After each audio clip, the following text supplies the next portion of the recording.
Oh, hello, it's Wednesday, my crew. How's it going? We're back to work. Does anyone remember what we were doing? I genuinely don't. I guess I could check Git. What does GitHub say we were working on? All right, the last thing we did 6 days ago, we finished putting the outlines in separate tile map layers from the underlying texture, though I decided to keep them merged within the same tile set resource. Right. So we're rendering the outlines separately from the underlays. I still don't know what to call those. I guess underlay is not bad. Overlay or underlay, whatever you want to call it. Okay. Yeah. Oh, I think I need to switch this back to the...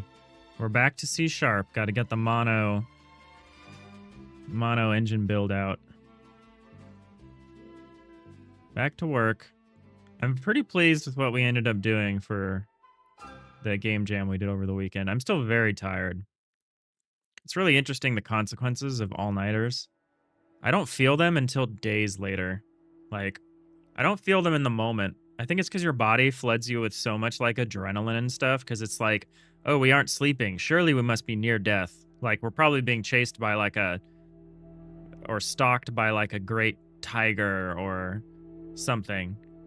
Clearly, we're near death, and we need to, like, do whatever we can to keep you alive. And it's like, no, I'm just sitting at home making a video game in 72 hours. But yeah, we're near death. But yeah, the recovery mode is taking a minute. Nix, it's crazy how Godot is only 100 megabytes for the whole engine, while Unity's just so much bigger. Oh, Godot is even smaller than that. It's crazy. But yeah, it is crazy.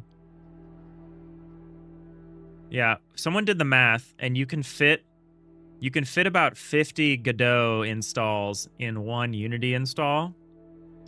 And what's also funny is you can fit about 50 Unity installs in one Unreal install. which makes Godot about 2,500 times smaller than Unreal. These are approximate numbers. They shouldn't be used for anything. They're just funny.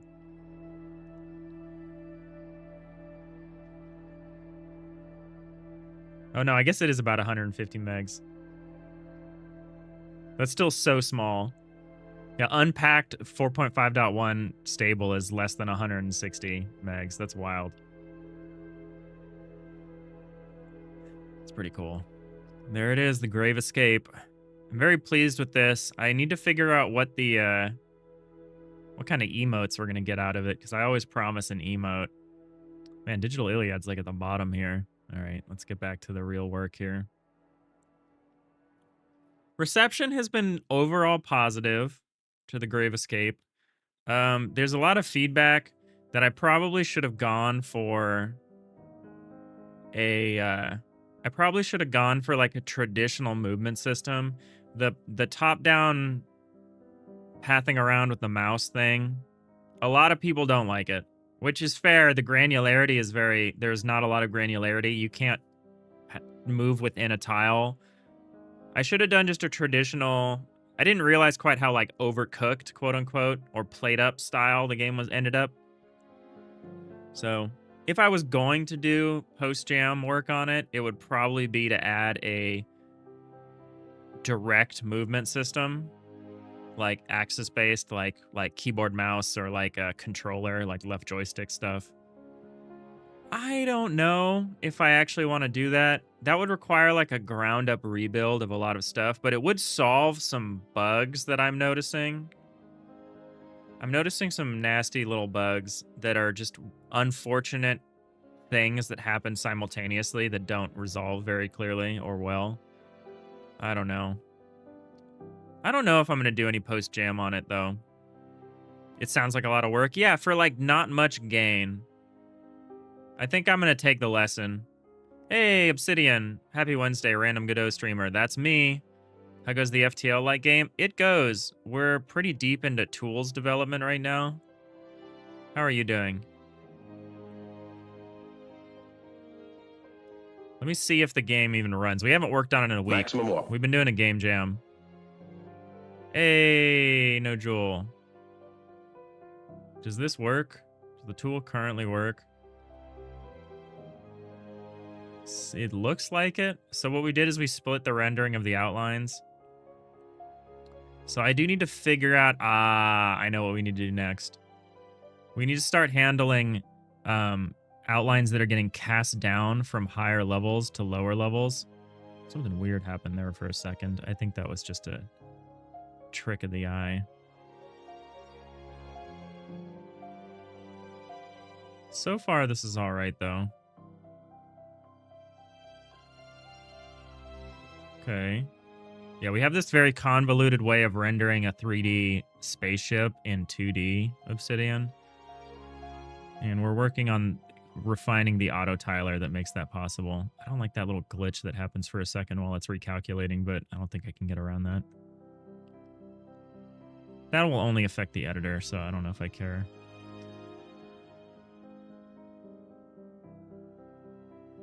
We are so far off of what we actually want to be doing, which is making the block validation tool or layer. I don't know what you want to call it. Pass, I guess. The block validation pass that decides whether what you built is legal or not, like whether it can be exported or if it needs to be fixed. We're very far away from working on that. You're peachy, just seeing what other Godot devs are out there. Yeah, thanks for checking us out. What kind of stuff do you work on? We like 2D stuff here. I did just make a 3D game. If you want to check it out, I just made it for a Halloween jam. It's pretty simple, but I did make it in 3 days. Let me grab the link for you.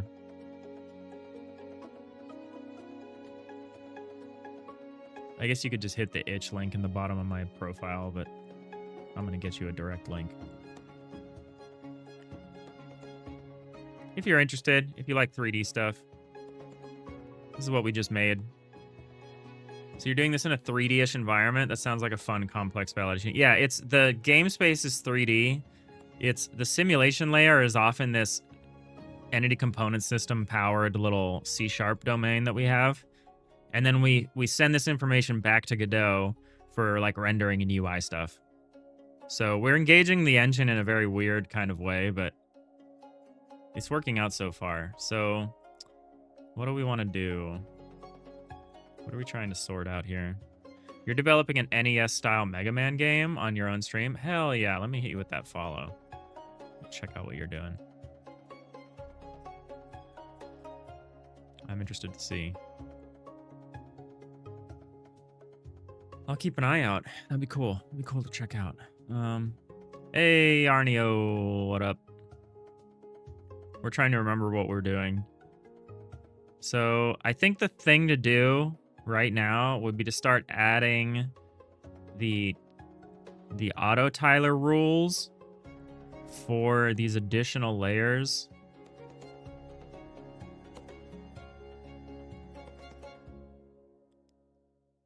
Do these only apply to the overlay, though? Is the question. Is this an overlay only consideration?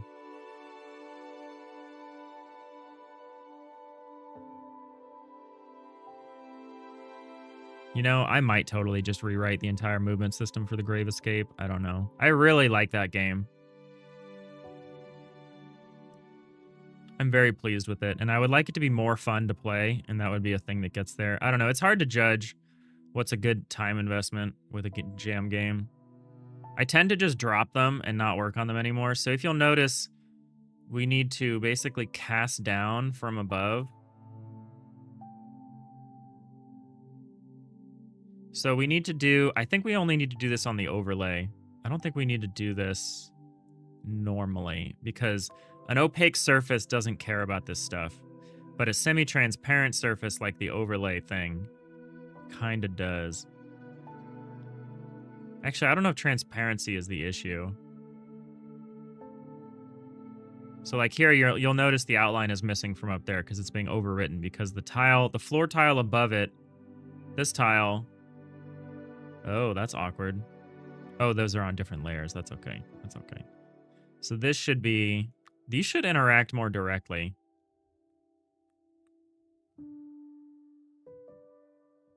In terms of outlining.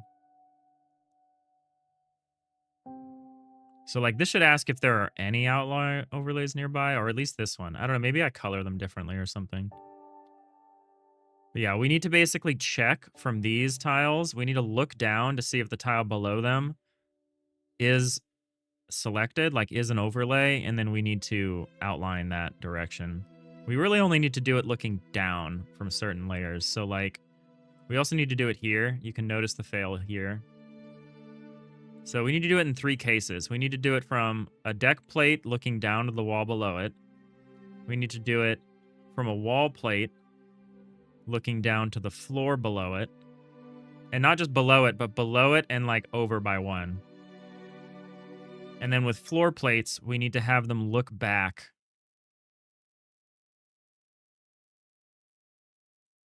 Let's start with the floor plates maybe.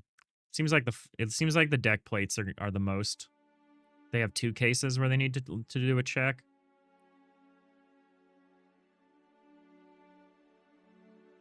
Yeah, all right. So it needs to check its -x and its -y.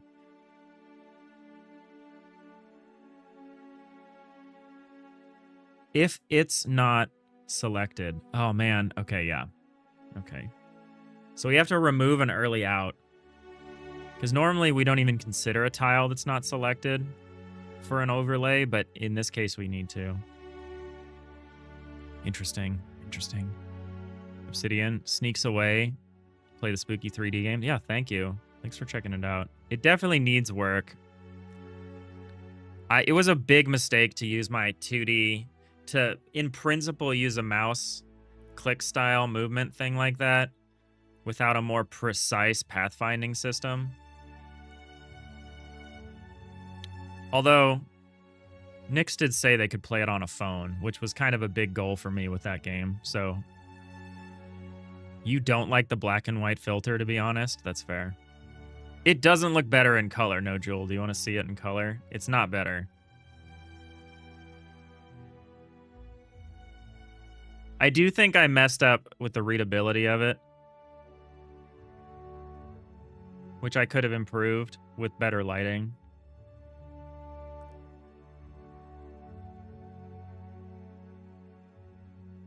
Well, for one thing, none of the lights are going to look right because the lights are all monochromatic red.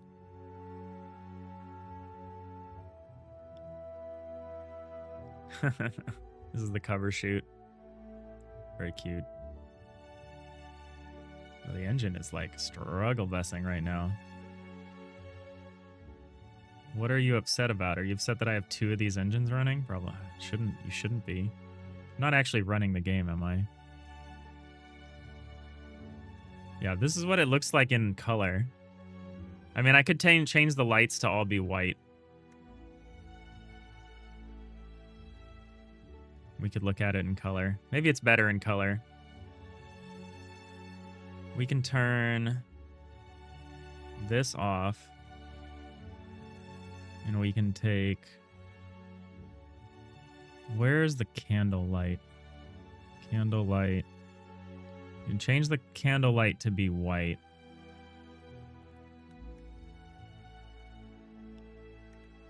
The lighting is going to look terrible.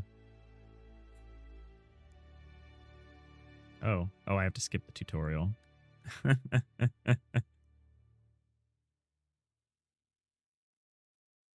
I mean, I could darken it a lot, probably. But yeah, I don't know. I like it in black and white. It's definitely easier to see what's going on this way, but it's not... I don't think it's as moody. I kind of like the moodiness of the black and white version. But yeah, the pathfinding system ended up being like a disaster.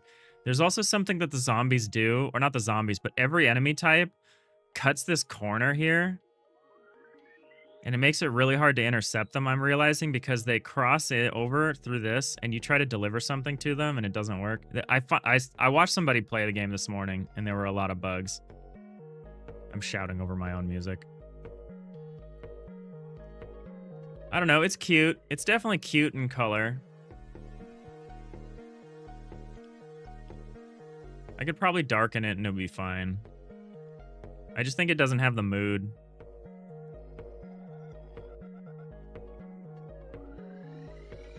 Yeah, so that it's really hard to intercept them when they're there.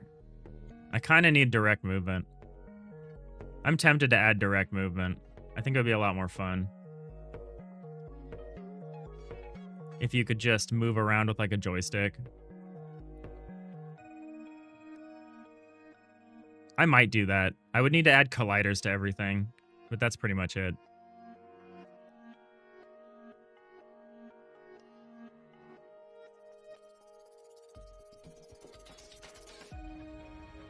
You think in color it looks nice? Maybe the green fence that's off. Yeah, I didn't think about that at the time because it didn't matter. All right, I'm gonna close this and revert all those changes.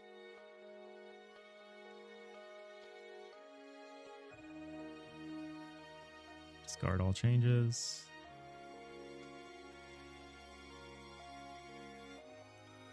Yeah, I'm tempted to spend a little more time on it. It was fun. It was a lot of fun. And I would like it to continue to be, you know, a nice portfolio piece or whatever. It's it's definitely the most fun game I've ever made, you know.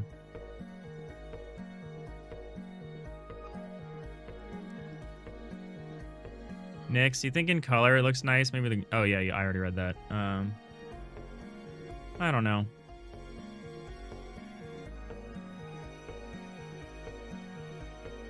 I might work on it a little bit in my own time.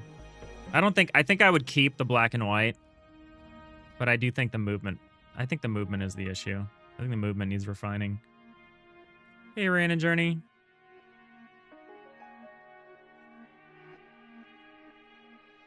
Then I could also do a jam pack with like original controls and like the direct control, updated controls. Yeah, I think direct control. I think that's the big glaring issue with the game is the indirect control. I don't know why I thought that would be better. I thought it would be better because I didn't want to do a bunch of collision, and I was worried that you could break the system more easily if you were able to just like shove your character around. But yeah, I think that's the big issue. And the other thing is the click feedback. There's still no click feedback in that game, and people are complaining about it a lot. And if you had direct movement, you wouldn't need click feedback. You could do some fun stuff too with direct movement. There could be like a button where you like throw stuff or something.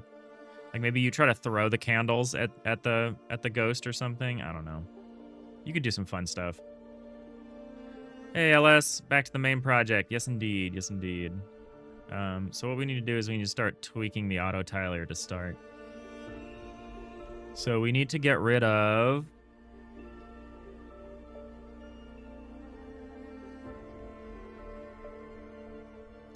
the overlays are going to be more complicated to calculate, which is annoying because we can't use this over this early out. Let me find the early out that we're using.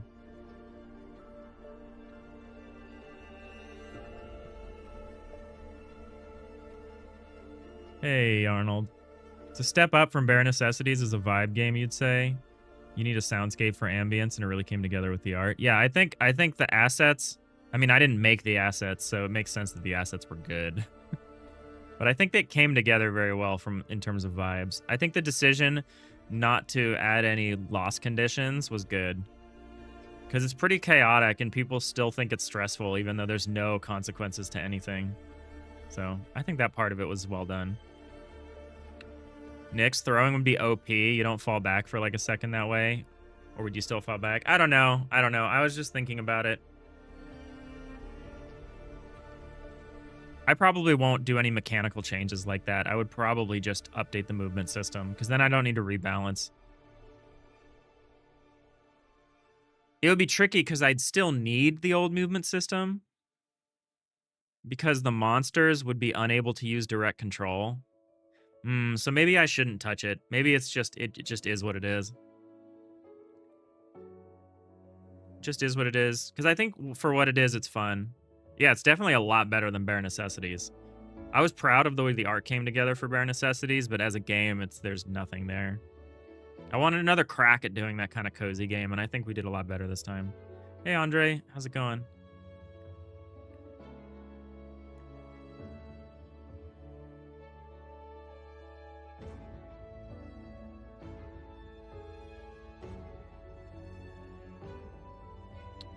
All right, so here's the problem. This. If mask not equals null and not mask dot contains, continue. I guess we can just get rid of this line. I'll comment it out for now. But yeah, we can't use that line is not helpful. I'll comment it out. Oh man, this cutaway. Is this cutaway thing even useful? No, yeah, that's okay. We can leave that one in there. All right, let's start adding some more rules. It's going fine. Finishing your work for today? Nice, nice, nice. I'm like midway through the workday. I tend to do my game dev sandwiched in between my day job. This is kind of maybe my most productive time of day, I guess. In theory. In theory. I am pretty tired, though. We did a 72-hour game jam over the weekend, and I'm just... I said I wasn't going to do an all-nighter, and then I did an all-nighter the last day. Because I always do, because I'm very competitive. But yeah. But yeah, Grave Escape turned out well. I don't think it's going to win. I think there's too many problems with the movement and stuff. But I'm very proud of it anyway. Rihanna Journey, you love the cozy game direction for the jams. Good practice for lo-fi flyby. It's going to be called lo-fi flyby. It is good practice for that. Although that game is going to be an idle game, which is like the ultimate cozy game, I think. Yeah, I'm into cozy dev. And the Grave Escape is fun because I wanted to make a game that was hard, but that was still cozy. And I think we achieved that.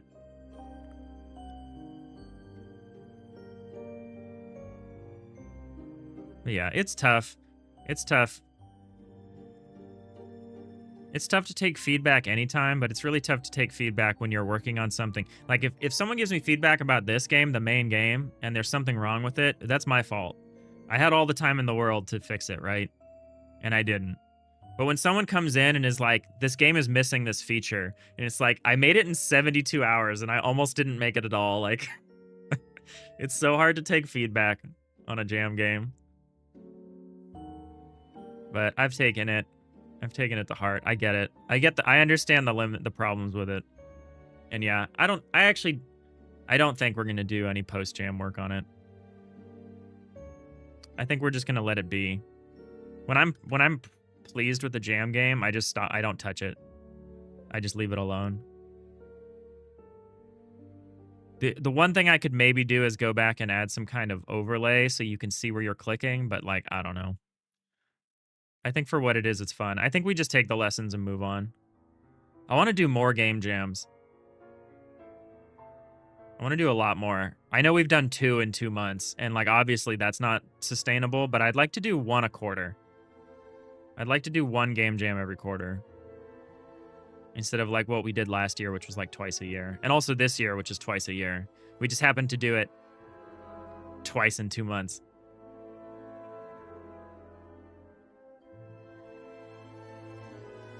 The Grave Escape has been played and a review left. Thank you so much, Obsidian Black.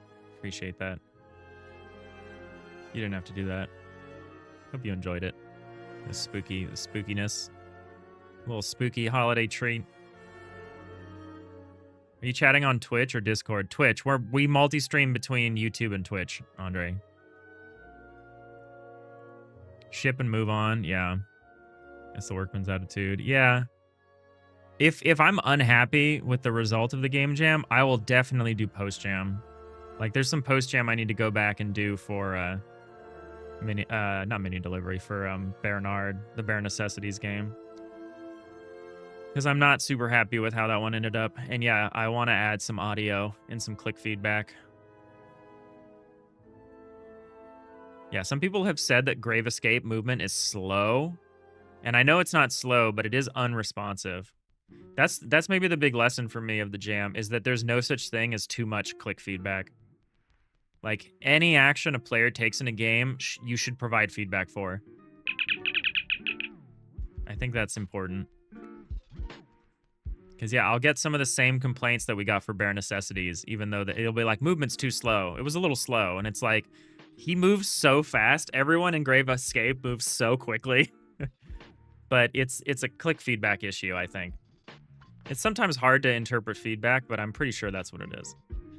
All right. Get Z deck tile. Get Z deck tile overlay. So we want to add some additional conditions to the positive X edge. Oh no, the negative X edge and the negative Y edge. Let's make sure we don't have any early outs. If hulls.contains key. So if we're a floor and we have a wall above us. We're a floor and we have a wall above us.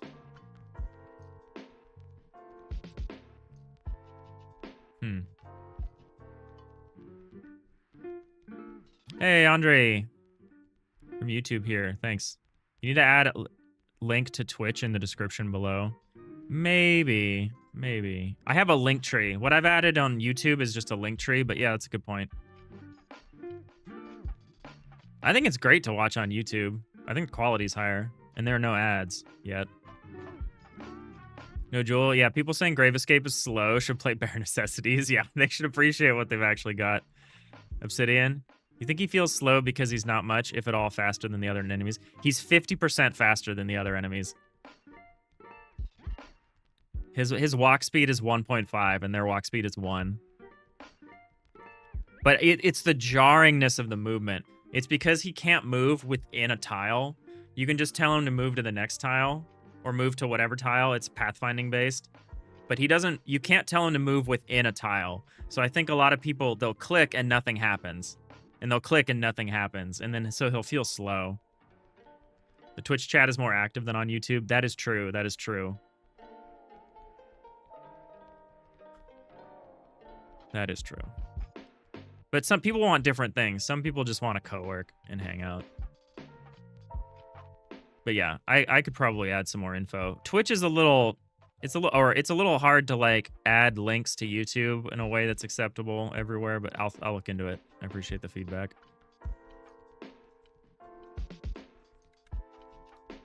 I do this thing when someone provides me feedback, which is explain why it is the way that it is, which is like helpful, but also like I just need to take the feedback. Feedback is fact, as they say. And not doing that is like devalues people's feedback. Because explanations are helpful, but that's like not the same thing. All right, so what we need to check. So I'm checking to see if these early outs don't work for this case. So let's take a look. Let's take a look. Actually, what I should do is I should run this miniature. I should look here. So we've got hull contains. So if there's a wall below our floor, I'll put this up here so I can like test it while I'm talking about this.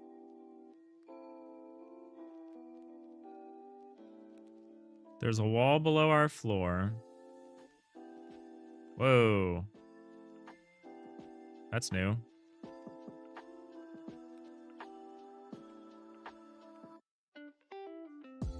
Interesting. So is it not going to do any outline elimination now? How did I do that? That's wrong. Okay, well. There's something. Is it because I rely on that early out up here? I think it's because we rely on the early out. The one that I just commented out.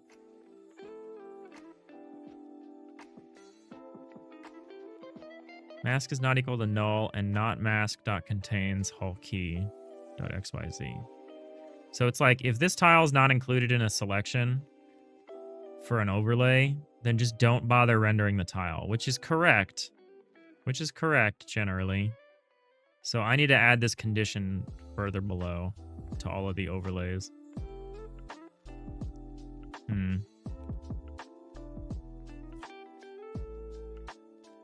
Oh, it's more complicated than I thought. Because we're doing the outlines separately than the underlays. How do I identify what an outline is? Do I need to pass in? I probably need to pass in additional information. Maybe we can use the tile.atlas Enum. Maybe we can use this enum. Oh yeah, we do. We do use this enum. So I can say if it's a texture.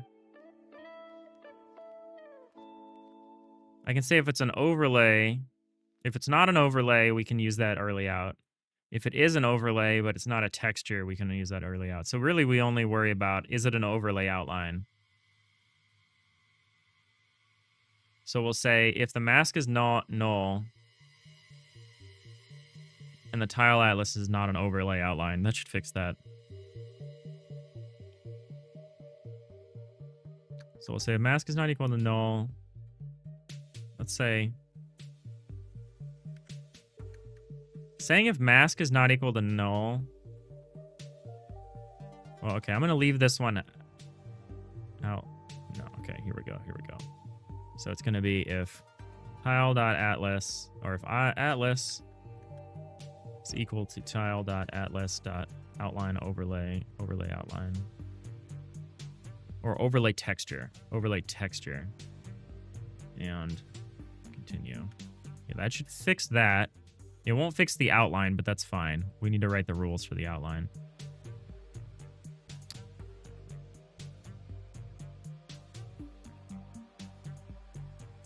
Okay, that fixed this part, yeah. So you can see because it's highlighting the texture. Next, is Godot really not smart enough to use Blender's complex materials? I don't know. I don't know the answer to that question. I've never tried. But Godot and Blender are like pretty tight. So like if Godot isn't able to do that out of the box, I would not be surprised if there is like a plugin, which would help. Okay, so this works for the underlying texture. Now we need to handle the outlines.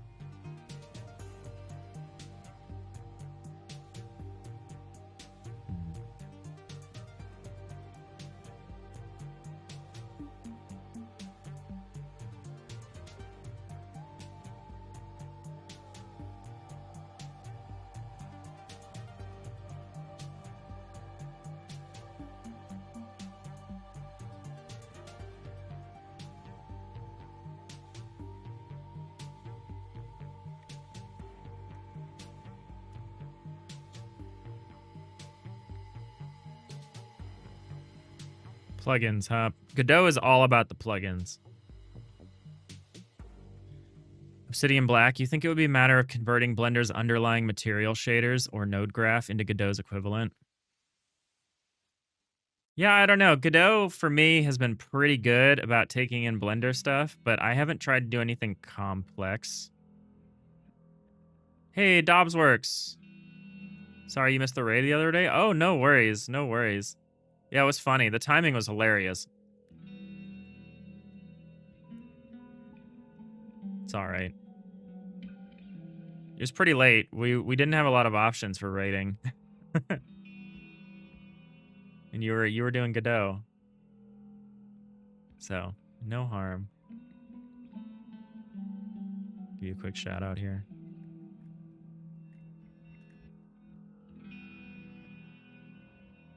Your game looks cool though. All right, so what should we do? How should we handle this? We need to properly do the outlines. So we need to check. We actually need to check for all of these, huh? Yeah, we do. Okay, so we're changing the structure of this a little bit. I don't know how much we're going to get done today. I'm pretty exhausted, and I don't remember what we were doing. I mean, obviously I remember now.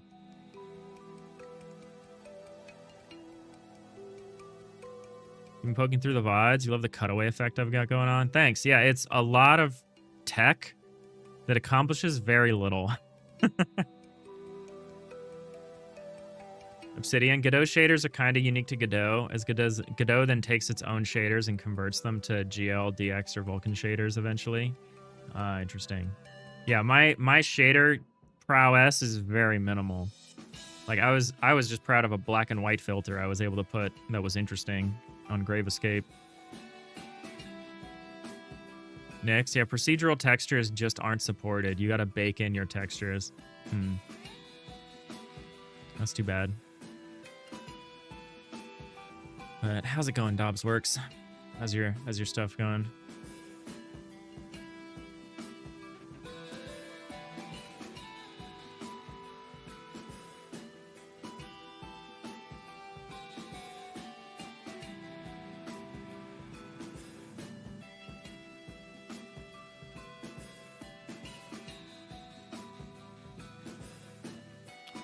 All right. So what we need to do, we need to dual check.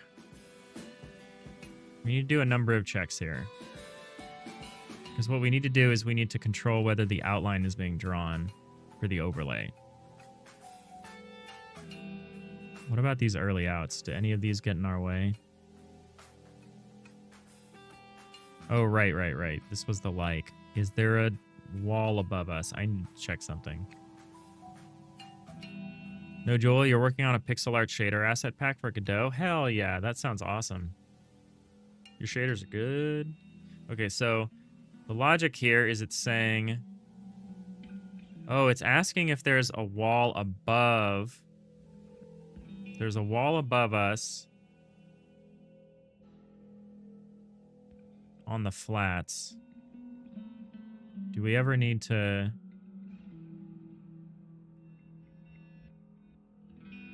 Okay, do I have that on the X? Because we definitely don't want to do that in the X direction, or the X or Y directions.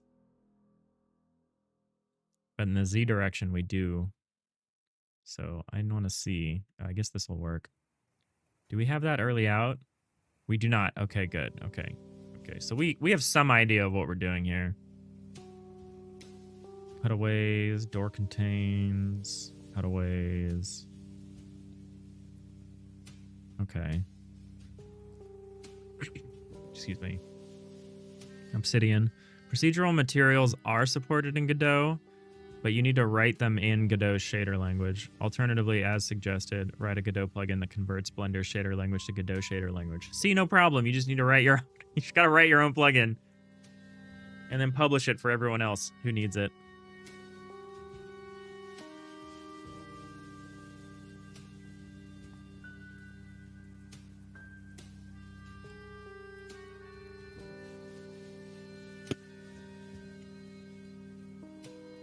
Sounds like a lot of work. All good tools are. Yeah, remember, Nix, this is a tools development stream, not a game development stream. If you want to be one of us, you need to start working on a tool.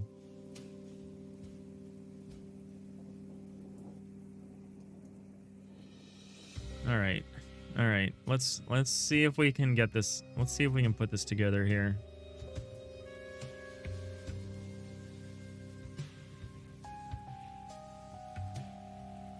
"90% of game development is tooling." I like you, Obsidian. I like the cut of your jib.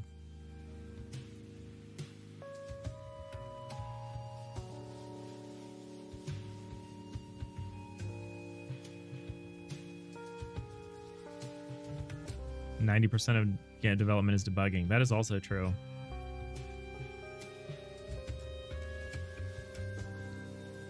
All right, so what we need to do...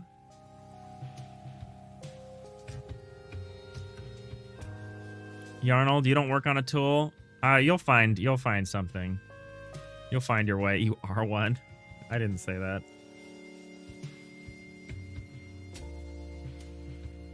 You'll find something. You just aren't... I guess you're not being sufficiently ambitious.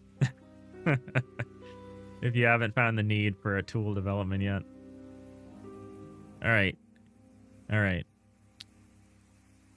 Let's cut through this brain fog and like actually figure out what we need to do. So right now, literally, we're doing the standard edge checking, which is not helping us for some reason.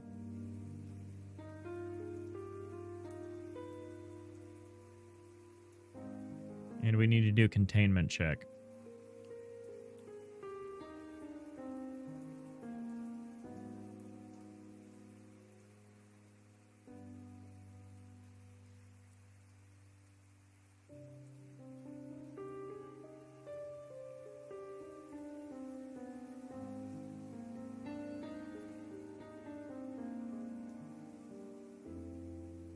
And mask.contains. Okay, I think we can do it like this. Can we do it like this? Can we say... So if there is... We can say and not mask dot contains hull key XYZ and not mask dot contains. So will this work?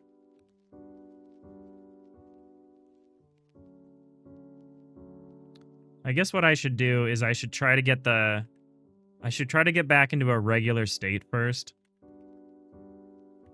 So let's see if we can get it kind of back to where it was before. And then I should start modifying it probably. 180% of game development is tedium. And that last 20% is going to be 80% of the work. You can't forget that.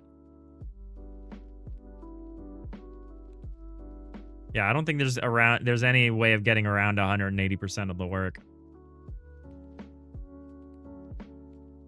Okay, so that works. We don't have any erroneous outlines. Except when we do this, in which case we have all the outlines. Oh. Interesting.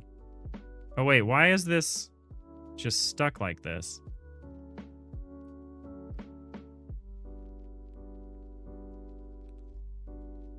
Why is the outline for this white? That doesn't seem right.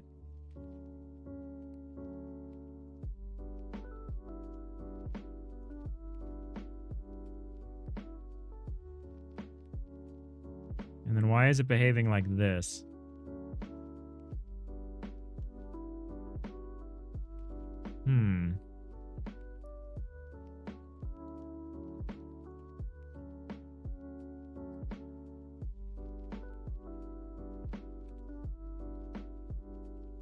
It's just overwriting the regular outline with white. How do I get it to not do that? What we would like to do is just skip. So like, how do I get that to happen? Oh, I know what I need to do. Let's do this. Or I have an idea of what I need to do. What if we introduce this? I'm in the right layer, aren't I? Yeah, okay.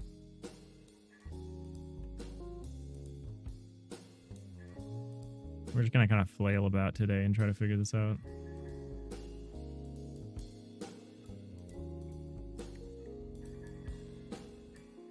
Why is the sky blue? It's because we use black outlines right now on the exterior, and it's just a better clear color. It's just easier to see. But yeah, you have identified an underlying problem, which is space is oftentimes jet black. And I haven't reconciled with that. I think ultimately we're going to not have outlines on the exterior, and we're only going to do outlines on the interior or something like that. I don't know. I haven't decided how I want to handle that yet. So we haven't. Okay, this is so curious. Why is it doing this?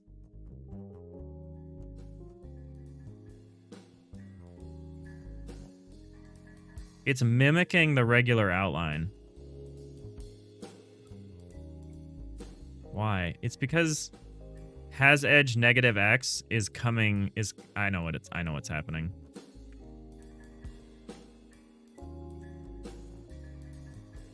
This should be an and. Or an or. Yeah, we need to overwrite the has edge positive X thing. In fact, we might not even want it at all. We might want our own evaluation. But we're giving too much deference to it is the problem. Okay, that kind of worked. Kind of worked. Not exactly.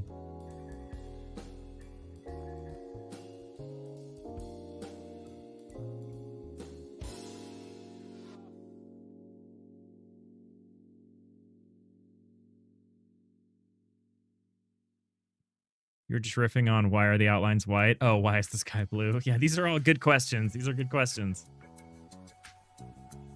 Having a different color background could be good for editor mode versus live game. That's also true. That's also true.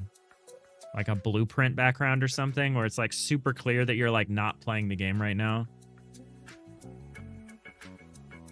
I thought it would be fun to have like a space dock thing that like comes in like Star Trek style, like a big overarching space dock that you're like contained in. I don't know. It depends.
What are the conditions for removing the outline here?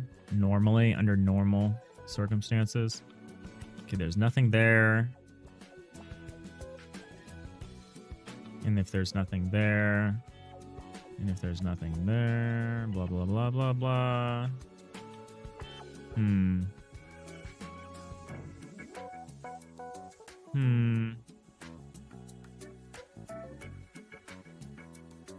Nix, you picked up a Kindle last weekend. The first thing you had to do was to crack it. So their OS is so restrictive, not to mention how if you buy anything, you don't own it. I mean, that's true everywhere. You don't go around cracking Steam, do you? I mean, maybe you do.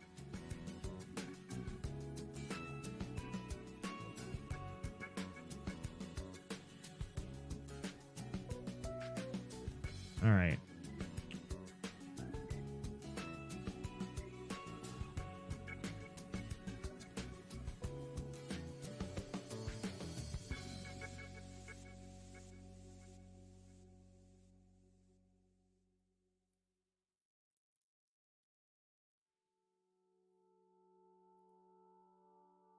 So this seems like maybe the wrong direction for this because I'm not getting the behavior I'm expecting. Maybe the OR is also wrong.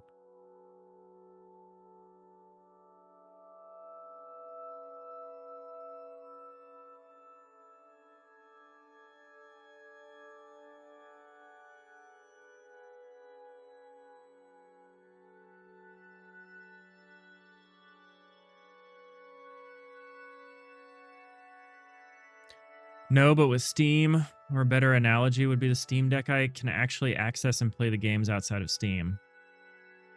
I don't know what you mean by that. You could always just get a book. You can get books outside of Kindle too. No, I get what you mean, I think. I don't like Kindles. I think the portability would be nice, but I just like having a book. I like having a physical book. I also don't read very much, though, so I guess it's fine for me to say that. I think if I read a lot, I think if I was the kind of person where I would be like, I just read all of Brandon Sanderson's books or something like that. Like, I think if I was doing serious reading, I would definitely want a device like that, and I probably would get annoyed at not owning all the books. I sold a few $100s worth of books over the summer, and I'm slowly replacing them with DVDs or Blu-rays. In that, I'm using the money that I got from selling my books to buy used Blu-rays from the bookstore. Because, yeah, I'm running into that problem with movies. There's a lot of movies I like watching, and I'm like, I can't find them when I want to watch them. Or I have to rent them for, like, some ridiculous price. Which, I mean, I don't mind spending a couple bucks on a movie, but, like, to rent it, I'd rather just buy it. If I can buy it for, like, $8, why am I renting it for $4? You know what I mean? It's an ebook reader. If you move your books on it, you can't read it.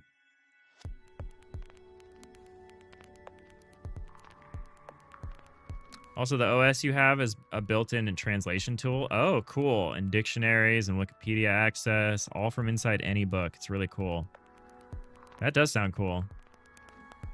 Obsidian, you used to be a proponent for digital books because, after all, reading, you can fit a library on a reader. Yeah, I think if I was a power reader, I would be more into it. But I have a handful of books that I'm interested in, and I don't read them very often. I read them if I'm, like, on a vacation or if I, like, go down to the beach or something. I'm not, like, a daily reader. I should be, but I'm not. I'm not a fiction guy, so the books I like reading are usually pretty heavy. It's usually some piece of something that I like. It's not something that I can just consume. It's usually something I have to read and think about and then reread and then think about it some more. It's a very slow process for me to read a book. All right, so I don't totally understand how I'm going to get this overlay to work the way I want it to. It could be that I'm just not thinking correctly about it, which is very likely, but... So we're not doing any outlines because we're not running into a case where... Oh, it's looking for both. Maybe I'm flipping the condition.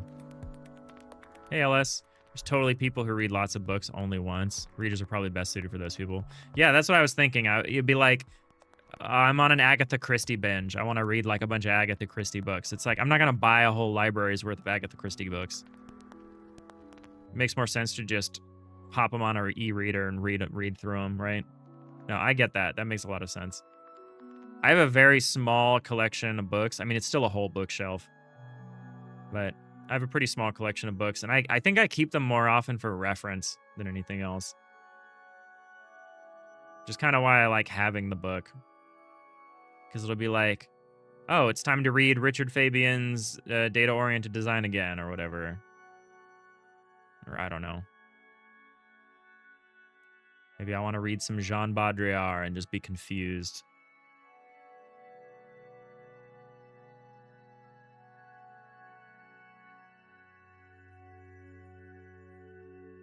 Or I should read some Searle. Searle just died. I heard him talk once.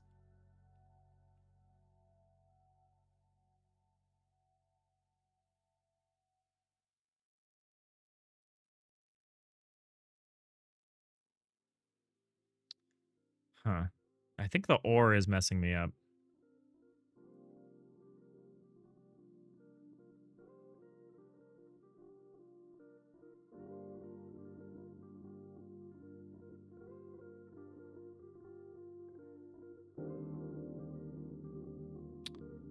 Have I named all of these conditionals incorrectly? Because this says has edge. So if it has an edge, does this mean not have edge actually has the edge?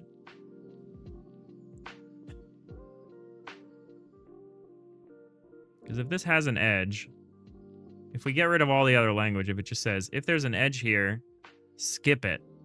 So this, I feel like I misnamed these functions. I think these functions define the opposite, actually. They define when there is no edge. I want to look at one of these. So if hull type has value, if there's a value here, and there's a value here, then we're saying don't render the edge. So yeah, I misnamed all of these functions. This has no edge, not has edge. It's probably part of the reason why I'm thinking about this incorrectly. Because these are defining the conditions under which we can remove the outline, not vice versa. Oh, here's something I don't like about the Godot IDE that I decided over the course of this game jam. which is the Godot IDE needs some refactoring tools. Because there were a number of cases where I wanted to refactor something over the weekend, and I just didn't do it because I knew I would have to manually go through every file and find the thing I wanted to refactor. I couldn't just punch in, hey, can you change this function name to this everywhere? Like, I know Godot has some find and replace stuff, but it pales in comparison to the functionality of Writer.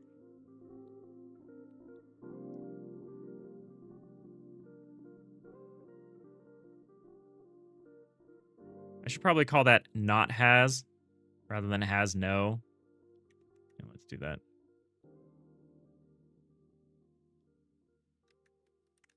Because it would be phrased as if not has edge negative x. Actually, I guess I could change this.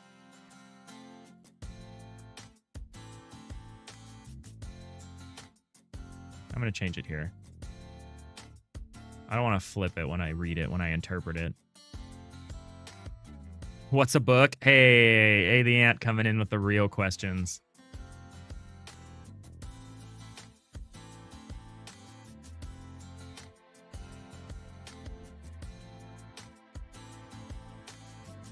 Yeah, you really don't own what you buy nowadays, Obsidian.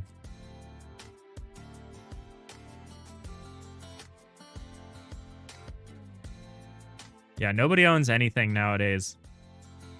It's the unfortunate thing about the digital marketplace.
Hey, Arnold.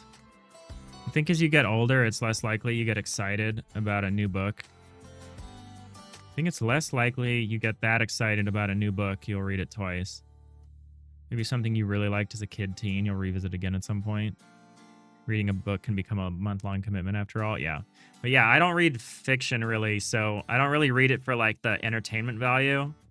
If I read a book, it's because I'm like, I want to learn how this thing works, or I want to think about something philosophically or whatever. So for me, it's more likely that I'll come back to it in like a year or two and be like, you know, I was really interested in that guy's ideas. Let me go back and read it again and see if like I can incorporate it into my life more, or something like that. Like I try to read data-oriented design every once in a while. Just because I slip back into other ways of thinking. Especially around Godot. With Godot, it's so easy to just be like, let's do this object-oriented. I did that during the jam, and I thought it was going to save me time, and it kind of helped for some things, but I think there were some downsides. For one thing, nothing worked until everything worked, which was annoying, because I defined everything through a base class. And then I had to implement I defined everything through an abstract base class, which was almost worse.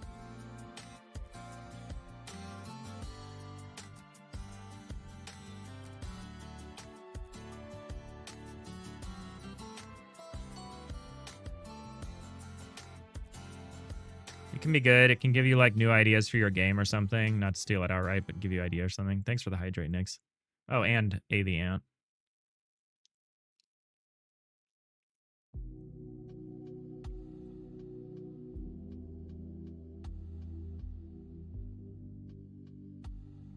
2 hydrates, since you both redeemed it.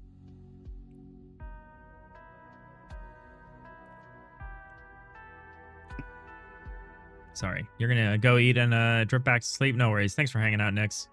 Appreciate you. Take it easy. All right, so if we go back to the thing we were actually trying to deal with.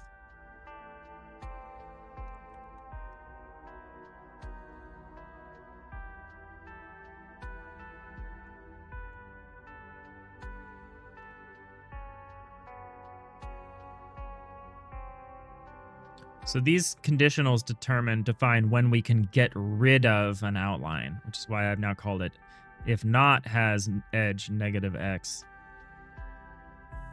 etc. And that's very straightforward. Like here, that's the only condition because this is the opaque. This is how you determine edgewise stuff for just simple opaque underlying tiles and stuff. But what we're talking about here is we're talking about overlays. I probably should have made this distinction for outlines, not just overlays. Is that actually the distinction? Is this a mistake? The way I've separated out by overlay, should it actually be by outline? I think that might be right. So it would be like get deck z tile outline, and that's a different thing than get deck z tile underlay or whatever. Thank you for the follow, Obsidian. I really appreciate that. I took a look at your itch page. You got a lot going on there. Did you tell me what you're working on right now?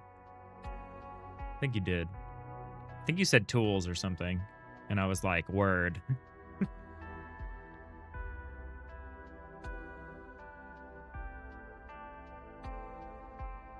Oh, you're doing an NES-style Mega Man-like game. Yeah, that's it. That's sick. Yeah, you said that. Mostly jam junk. You say jam junk, but you look like you have like 24 jam games, which is awesome. I have like 4. So you're killing it. I only really started jamming when I switched to Godot a couple of years ago. But I enjoy it. I consider it much more serious, real game development than like what I'm doing now. Like what I'm doing now is just fiddling around with little systems. Like it's very rudimentary, not rudimentary, but it's very slow and it's very microscopic. It's like I'm trying to mess with this one little thing here to make this tiny transformation in this big system. Like it's the day-to-day craft of making a game, but there's something about like making a whole ass game in like less than a week. That feels like real game dev to me. That feels like the skill test, you know? I've gotten addicted to it.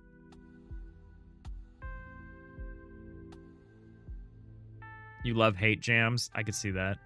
You love that it pushes you to finishing something. You hate it because if you make some mistake, it's stressful. Yeah, it gets stressful. And I have a hard time taking the feedback. Like I said earlier, if someone gives me feedback, like negative feedback about a big project I'm working on where they're like, I don't think this system is coming together correctly, I'm fine with that because I'm like, I've spent all the time in the world on it. Like, I should have anticipated whatever the problem was. And I have time to fix it even if I didn't anticipate it. It's great. But when I get negative feedback from a jam game, it hurts so much because I tried so hard and had so little time. It feels like a miracle anytime a jam game comes together. And for someone to just leave a piece of feedback that's like, couldn't figure out how to blah, blah, blah, or this didn't do this the way I expected it to, I'm like dying. It's really hard. Yeah, I understand the love-hate. Obsidian, you failed to do your last jam. You were going to do a specific style. You spent 2 days trying to get the style to work. You tried to pivot, and it looked horrible, so you had to bow out. That was me during Ludum Dare 57. I tried to do something really ambitious, and I did it in compo. And I didn't take Monday off work, so I couldn't just switch to jam and give myself 50% more time. I just had to quit. I just had to be like, no, it's not happening. I'm getting better at understanding what I can do in 2 or 3 days, but still, my eyes are bigger than my stomach or whatever people say. I'm still perpetually overscoping my jam games. And then having to pull all-nighters to make it work.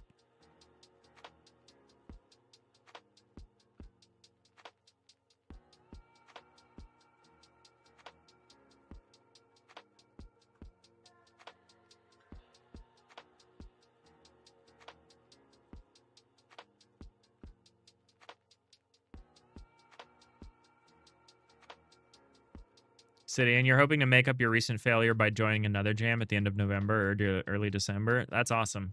Yeah, I don't know if I'm not sure when I would do another jam.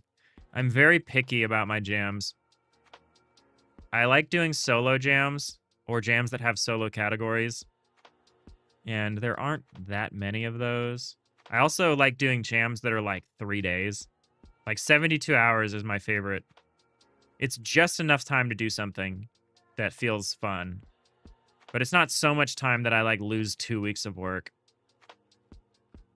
Because that's the hard part for me, is like justifying losing 2 weeks of work to make a jam game. And I also think I would have a hard time maintaining a reasonable pace. I want to try a 9-day jam. I want to try a jam that's like between 2 weekends. Sorry, I keep knocking my microphone. I want to try that. I want to try the weekend, 1 week, and then a weekend. So I think I'll do a Godot Wild Jam one of these days. I want to try one of those. Because then I could be chill at the beginning, then work a regular work week, and then go crazy during the last weekend and do my usual, like, all-nighter stuff. Oh, you literally just asked me about Godot Wild Jam. Yeah, I haven't done one, but I want to. I know Mac. I don't know if you know Mac. But Mac does a lot of Godot Wild Jams, and yeah, he's convinced me that they're awesome.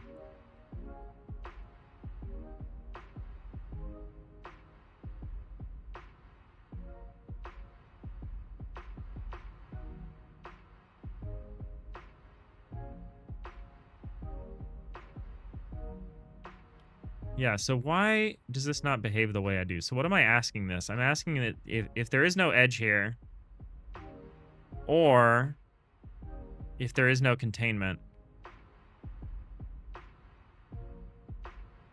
That's not the right way to phrase this. So if there is no traditional tile edge, but... Okay, so it can't be an or, it has to be an and. Because we want to know... We want to make sure...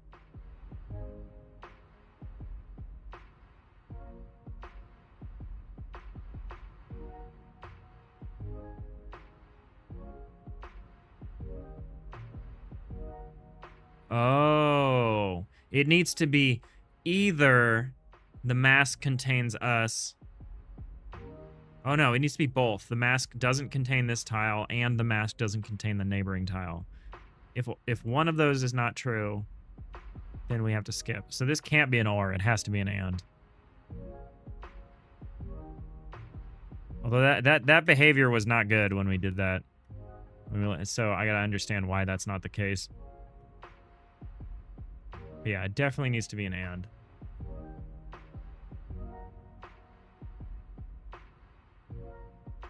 Although, hold on a second. If both of these are contained, if mask contains this, or mask contains that. No, this is correct. This is correct. Okay. Obsidian, the Godot Wild Jams are kind of hit and miss for you. It all comes down to the role of the jam theme. Some have been awesome and some have just screwed you. Yeah, like the black and white theme for the solo dev jam was fine for me because I was like, I interpreted it as like a blank check to literally do whatever I wanted as long as I did something kind of Halloween-y. Like I used the implicit theme, which was that this was a Halloween jam. And then the specific theme of black and white, I was like, whatever. I'll just come up with a fun little black and white filter that makes it look like an old-timey horror film. Which was not trivial. It wasn't just like average out the colors and like whatever. It was slightly more complicated than that, but not much.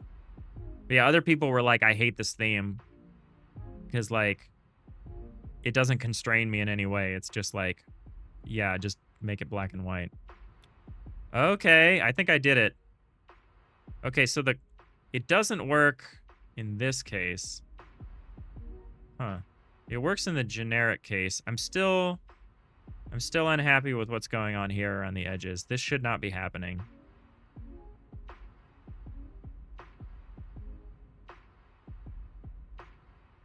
But we shouldn't care about this part. Well, maybe we should a little bit.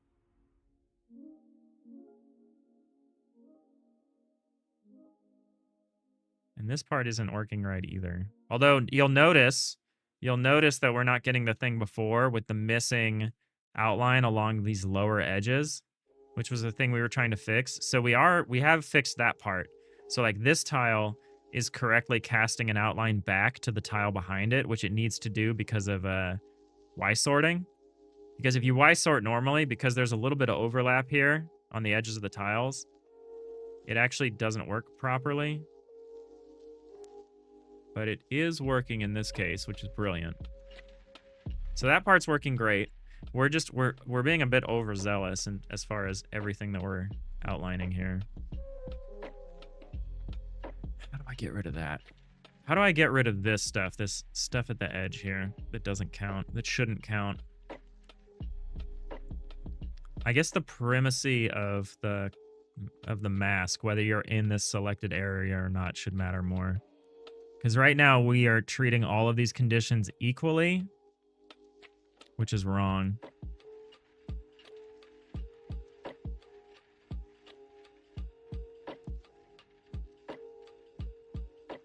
Well, hang on a second. Oh, so this is returning false. So because this is returning false, it doesn't matter about the containment. It doesn't care. That's not correct. How do I manage that better? Maybe we need to nest it, where like we don't even consider the edge-wise thing unless we have some kind of mask. Unless we're part of the mask, we shouldn't even consider the edge. Unless we're part of the mask or our neighbor is part of the mask. What if I just got rid of this part? I know this is going to look wrong, but I'm just curious to see what it does.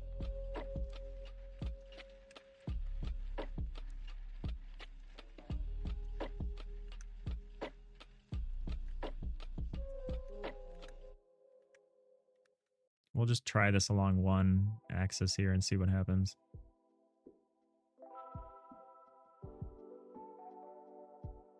Oh.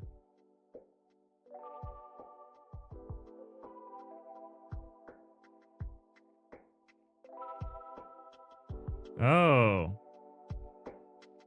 Huh.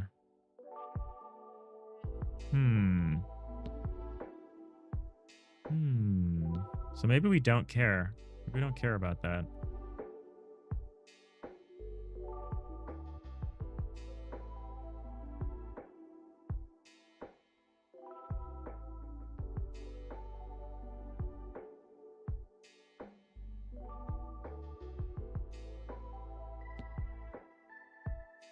Oh, that's weird.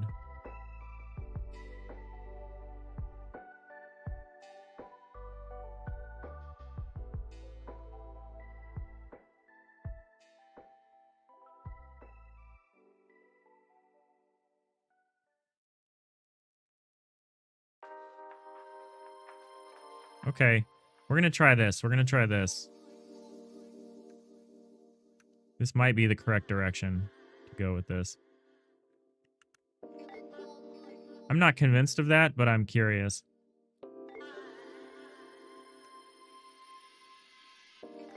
I don't think it's gonna work in all the cases we expect it to. But maybe it's good enough for the floor.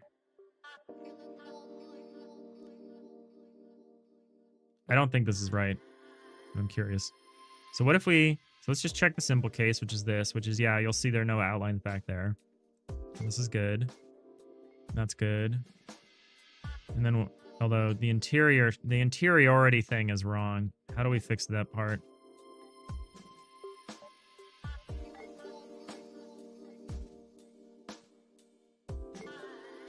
Oh, hold on a second.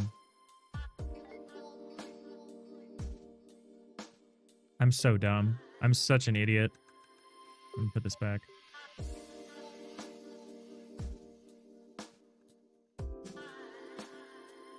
I don't think that's supposed to be negative. I forgot that we're defining the case when we are allowed to remove the outline, not the opposite. Maybe this works. I keep thinking we're defining the case when you're supposed to make the outline, but we are doing it the opposite. We're doing it as a negative. Oh, here's someone to ban over on Twitch here. We got a spam bot. Very excited. Load the photon torpedoes. Targeting. Fire at will. Got him. All right, so if I build this, okay, now it's everywhere. So that's not good.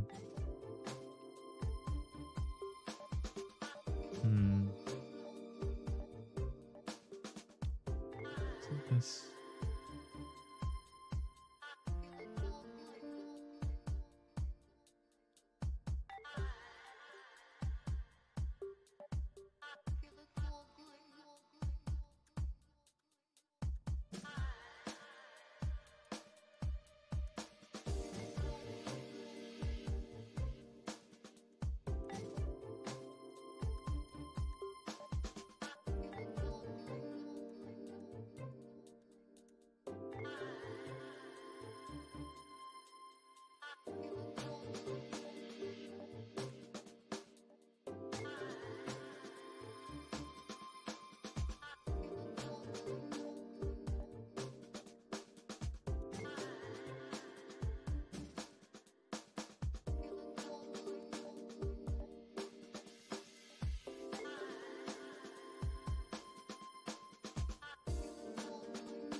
You got to skedaddle and prep for your own stream? Yeah, no worries. Thank you. Thanks for hanging out. Yeah, we're here all the time. I'm excited to see what you're working on later. Have a good stream. Thanks for hanging out with us today.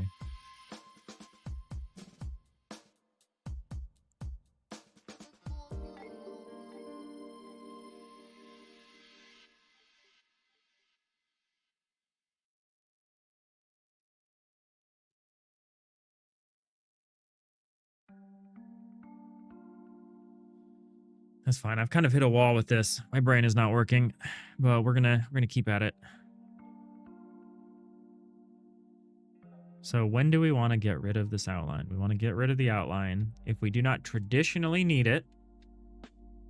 If we do traditionally need it, we should keep it, I think.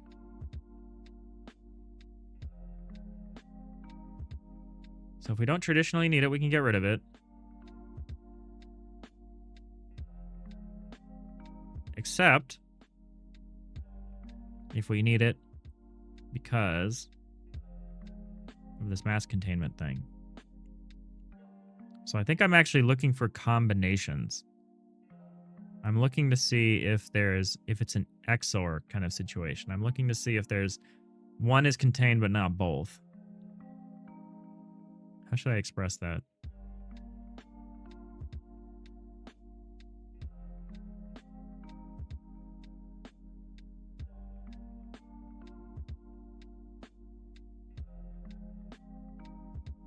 So we only need it if it's both. Okay. So I actually think there's like a joint comparison that's being made here. Like this. Which I'm only going to express it this way so that I can think about it a little more clearly. So if we have a containment and they don't, or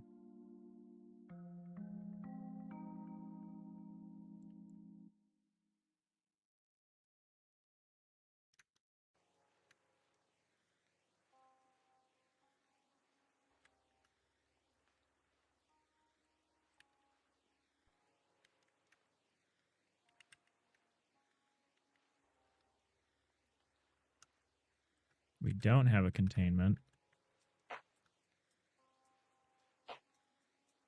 Actually, what we do, we want it to be not equal. That's what we're checking. We want to see.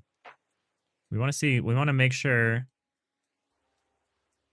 that this is not equal. That's what we want. That's, I think, what we want. We want to make sure these containment checks are opposite. Because that's what matters. We want to mark the edges of the thing. However, this is still going to mess us up.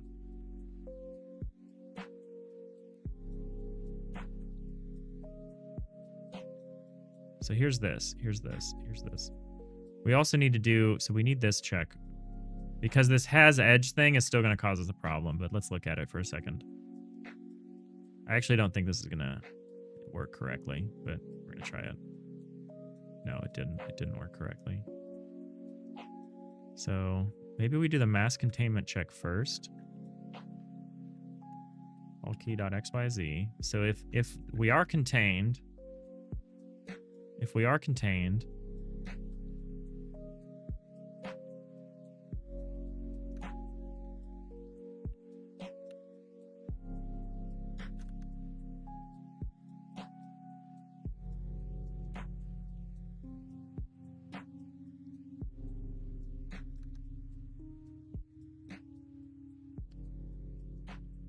maybe I can't do this as a single expression, but maybe I can.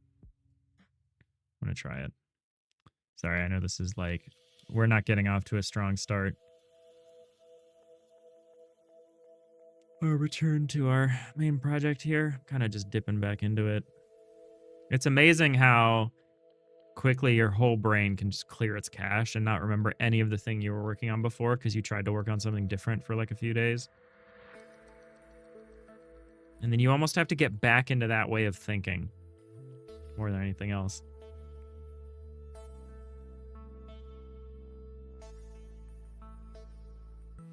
But we're working on it. We're gonna work on the game, the main game, today, tomorrow, and Friday. I think I'm gonna play jam games on Saturday because I want to get through some more of them. I want to play and rate a bunch more of them. I think it'd be nice to have a chill Saturday where we don't really have to work on anything. But that does mean I need to do some good work over the next few days here.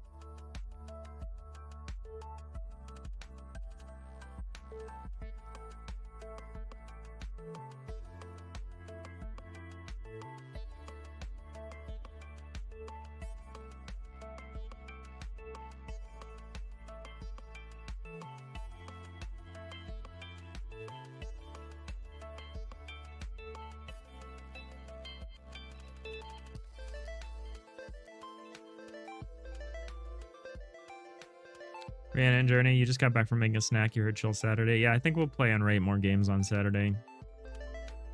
Gonna be fun.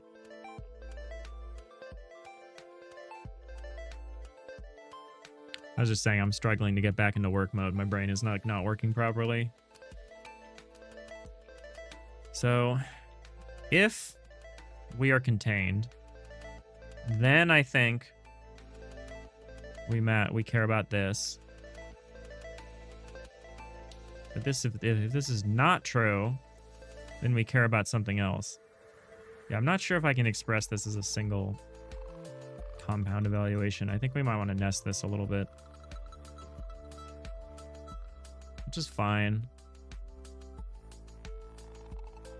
There's no reason we can't do it. Yesterday was fun. Yeah, it was. There were some really good games yesterday. I think waiting for Saturday is a good call because I don't think a lot of people are like available at this time for that I normally do my working stream. I'm hoping a lot more people will pop in Saturday and we'll be able to play a lot more games. We'll see. I know I could just be playing them on my own time, but it's fun to do it on stream and talk to the creator if they're there. All right. If we're contained, then we care about this. Otherwise, we really don't care about this.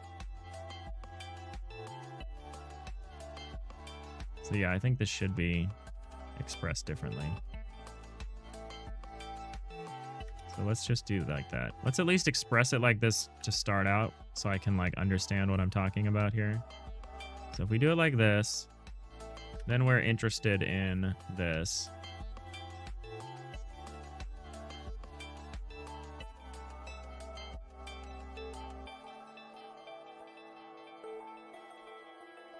So it'd be this.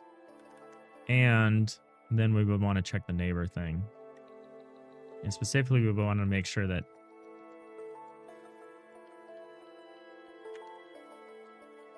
Is this an or an and, though? Because if traditionally we don't need the edge here, but the mask ends here...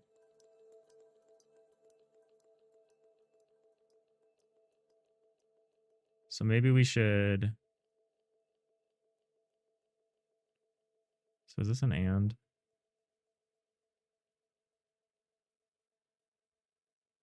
I think it is.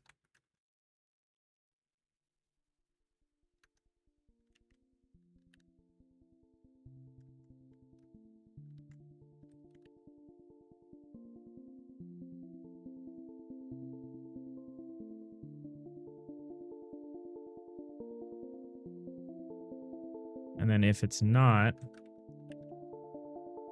So if this isn't contained, then what we're interested in is this opposite.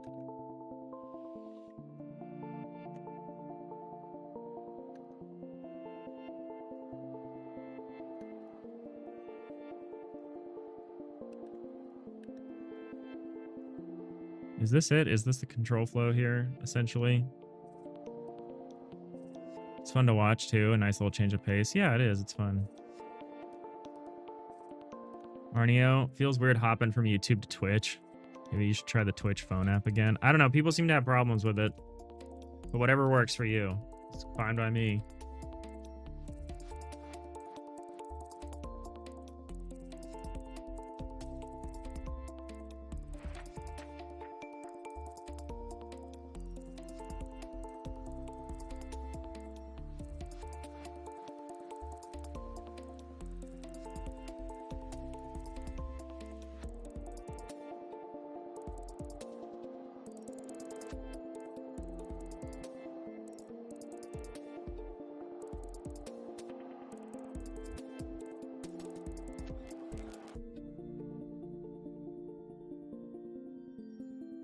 Let's see if this at least gives us the behavior we want, even if it's expressed inelegantly. No, it doesn't even do that. Doesn't even do that for us, okay?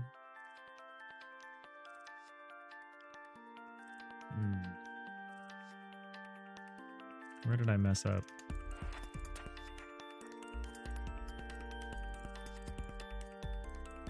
So if the mask contains this point, if it doesn't, oh.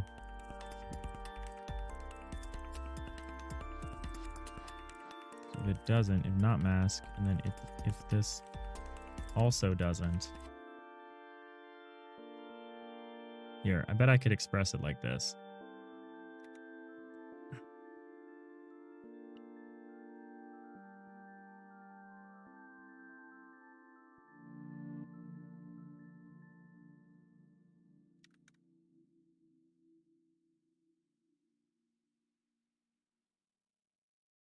Oops. Come back. Okay.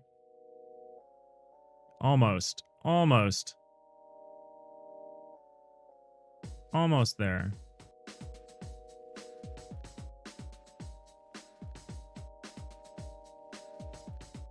Not quite, though. So we're still dealing with the interior. So if it does contain...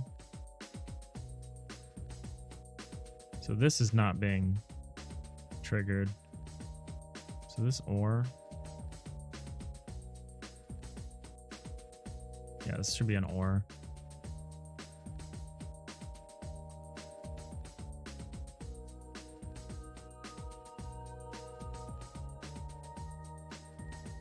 So if we don't think we need to draw this...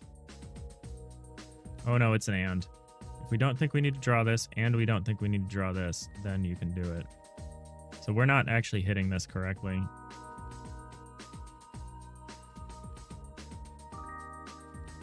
Oh, oops.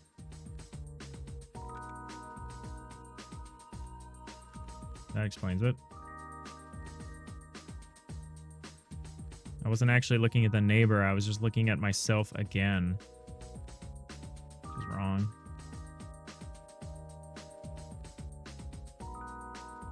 Okay. That's still not quite it. In fact, it's very much not quite it. Why? Specifically here, I would be expecting something. We're only looking at the negatives. Looking at the negative x. Let this be a life lesson. Think about your neighbors. Yeah. Think about your neighbors. Think about the children. Okay, so the case of it, for the tile that isn't. So for the tile that isn't included in the mask, it's working. But not for this case of the tile that is included in the mask at the edge of a tile that's not included. So if not has edge negative x. So if we think it's here, let's just get rid of this part for a second. I want to make sure that I understand the location of the problem.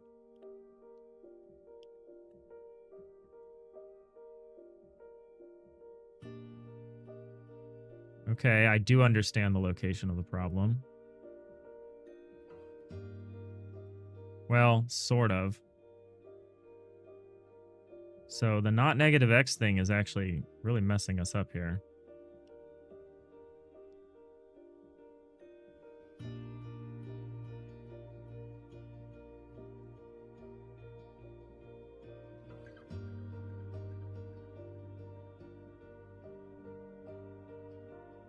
All right, let's try to address this case. The mask isn't contained. So if it isn't, and it isn't here,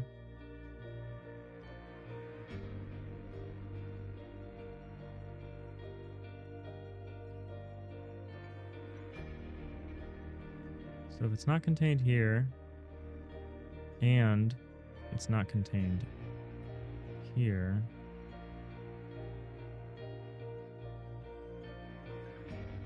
that should work. This line should work.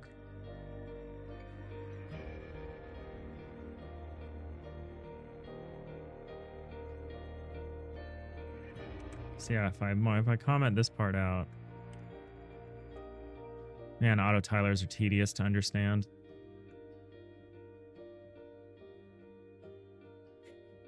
If you're just hemorrhaging viewers today, it's funny. It's fine.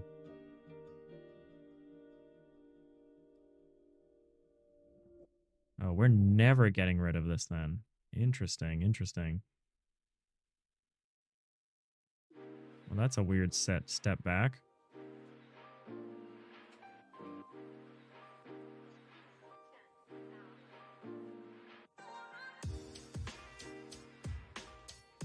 Oh, I'm so dumb. I don't know why I was expecting this to work in two directions at once.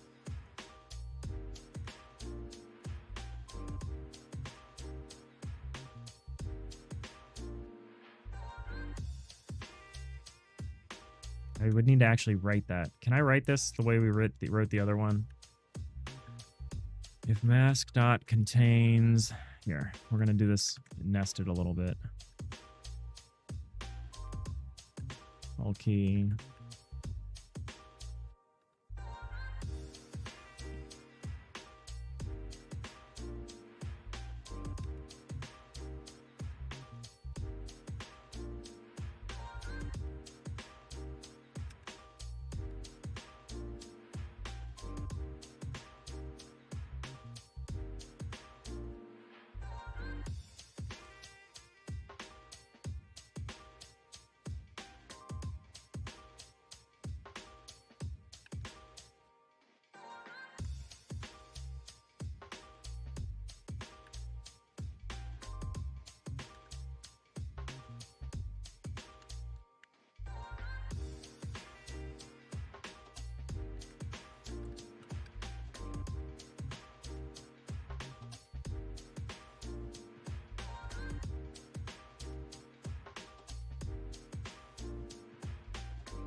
All right, I think this is the expression we're looking for.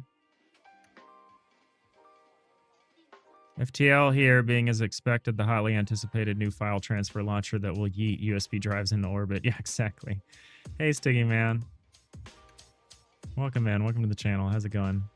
We're working on some very tedious auto tiling stuff.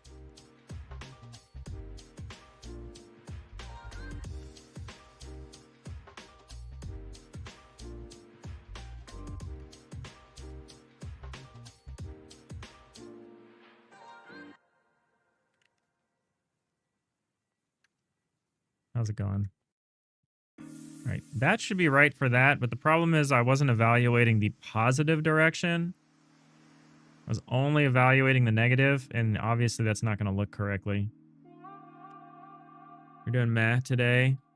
Please let it be the weekend soon. Well, it is Wednesday, my dude, but I feel you. I'm very exhausted. We worked really hard this last weekend, and I just need some time off here. Rihanna Journey, don't discount the bandwidth of a box of tape drives hurtling down the interstate at 100 miles an hour. Yeah. Talk about being disruptive, you know? Let's disrupt the whatever. Okay. Ooh.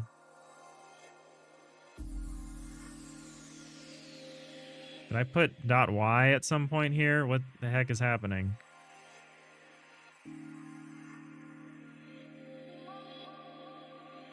Oh my god. This is in the opposite direction that I thought it would be. This is the Y face of it. Oh, I'm so stupid. Okay. Okay.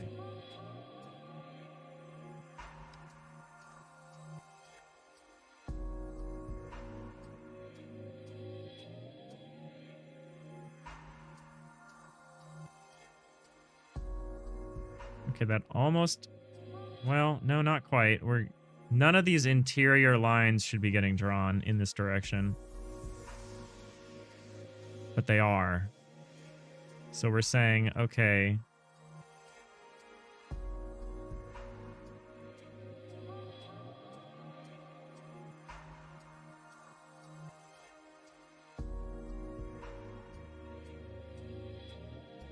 So why is that?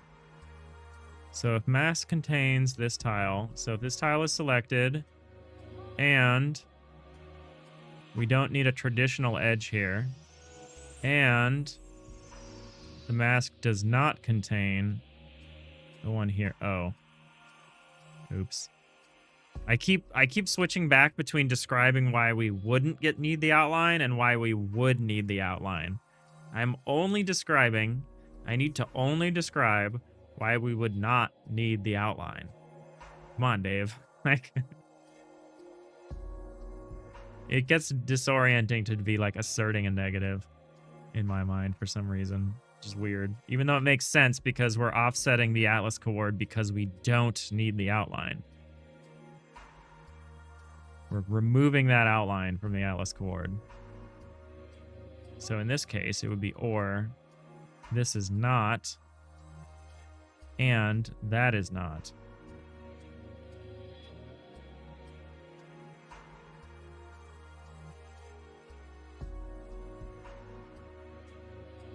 All right. I think this one works. I'm really hoping that this case works. I would love to fix one tile today, if nothing else. Because then we could maybe fix all three this week, you know? I say 3. There's actually 6, but I'm mostly concerned about these ones. Aha! Okay. All right. What if I do something like this? Okay, what if I make some junk and we, like, select across it? Well, that doesn't really tell me anything. As yet. Okay. Okay.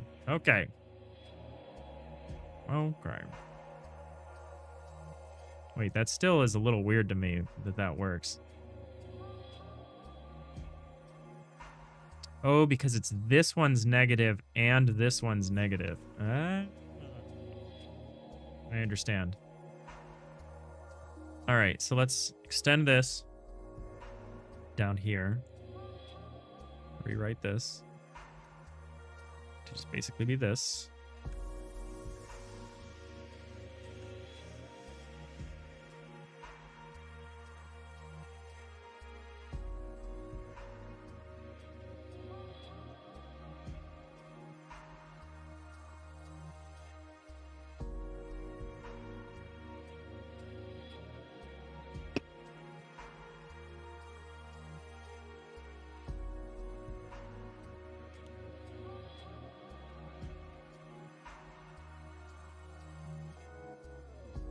Do I like it this way better? Do I like writing it like this? I think I do. I got rid of the indentation lines because they were driving me insane, and it's changing. I wrote code so differently because I liked having unbroken indentation lines, and now that I don't have the indentation lines anymore, I feel so free.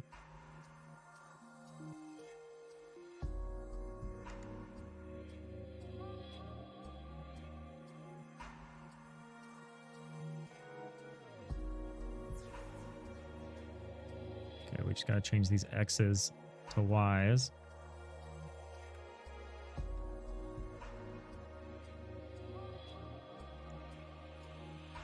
What the heck is going on here?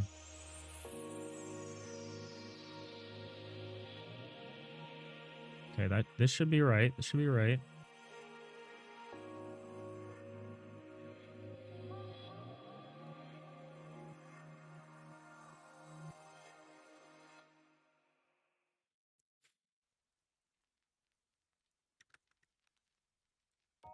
See if the other direction looks correct. Okay, mostly. That was weird. It's mostly working. What the heck is going on the edge there? Well, I guess that's fine. That's the other direction. Oh. Oh, that's the... I know what's doing that. That's okay. Hey! Some success. So the only thing that's not working is this thing that's going on here, which is we're not merging the selection, which I think is correct behavior, really, when you think about it. Because this is the mouse hover and this is an actual selection. So like if I did this and then I shifted like that, yeah, they merge. So I think that's correct. Okay, we did a thing. It only took us almost 2 hours, which was actually most of the time I allotted for the stream today. Let's see if we can quickly change some of these other directions here. So what does the positive X need to do?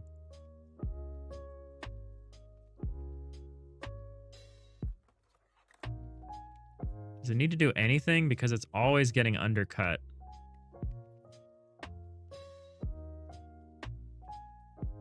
I guess we can use the same...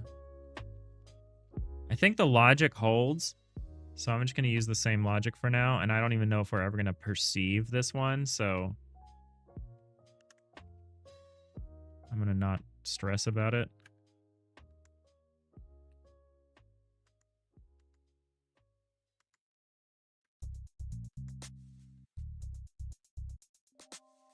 Oh, what are you doing? You're doing some weird, funky stuff here.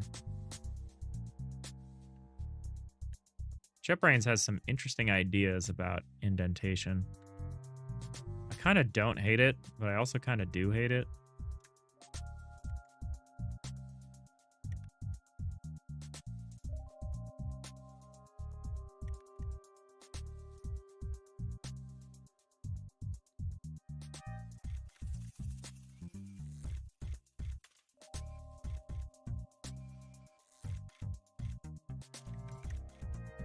I think we're getting lucky that the behavior here is very similar in both directions. I don't think that's going to be true for either other direction.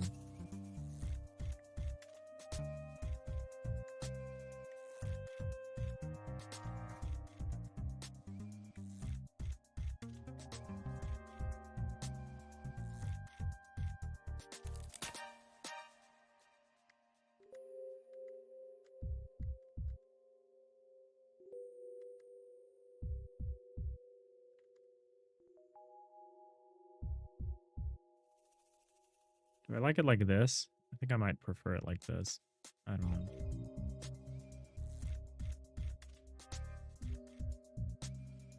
Nah.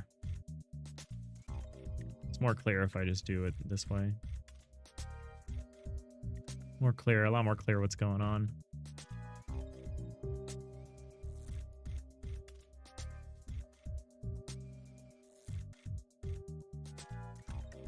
All right, I think that's the Z face. I think that's the Z face sorted for now.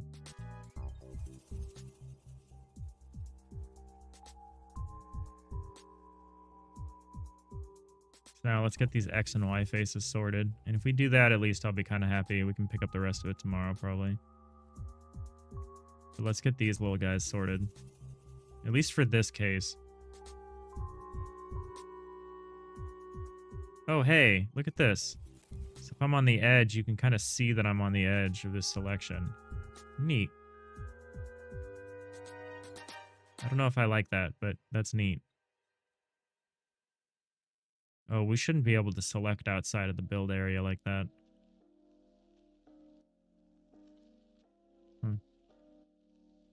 We should check to make sure that there's something over there if we're going to do this. Whatever. That's literally an edge case. Let's not think about it right now. Instead, let's go down here. Try to rewrite these.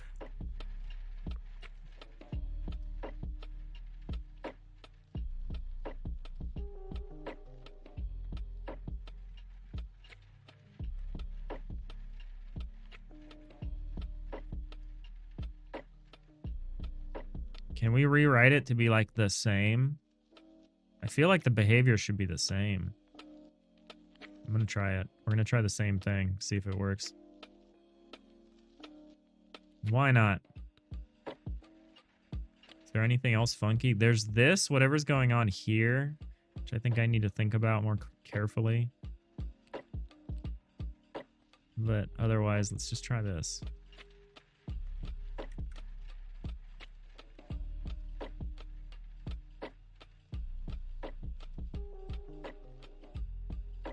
Wait a second. What did this say before?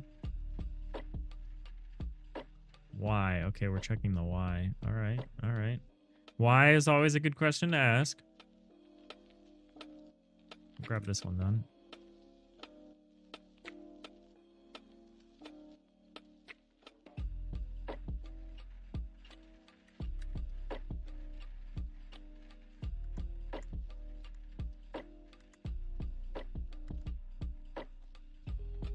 Oh no, I got rid of the thing.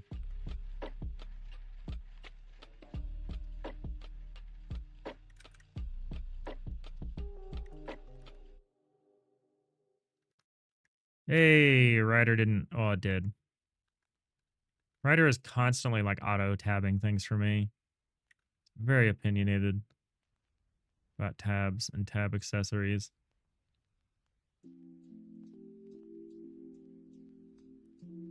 Can we do this again for just the other side?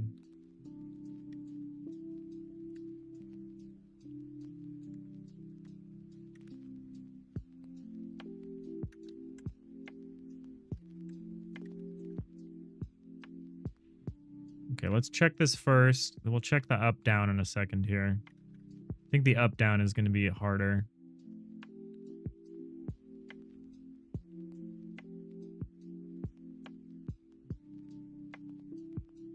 Okay, that had no effect. No effect at all. Curious. It's still just rendering under this circumstance. Is there like a...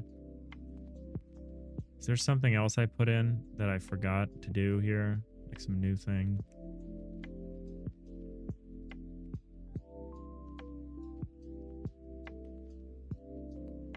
I don't think so.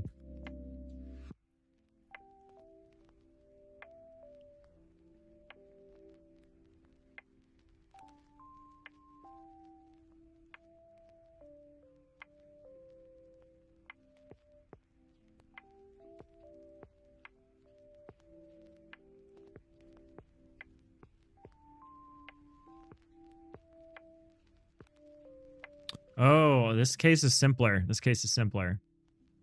Um, we actually don't need to worry about our neighbor here. We can actually phrase it like this.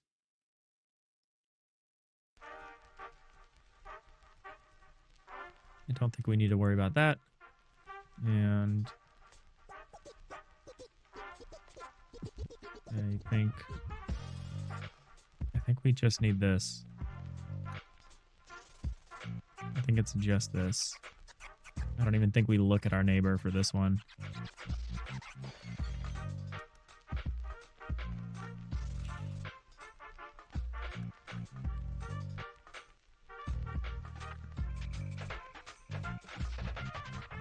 It's weird because I thought that's what we had last time. Oh, wait. This needs to be a knot.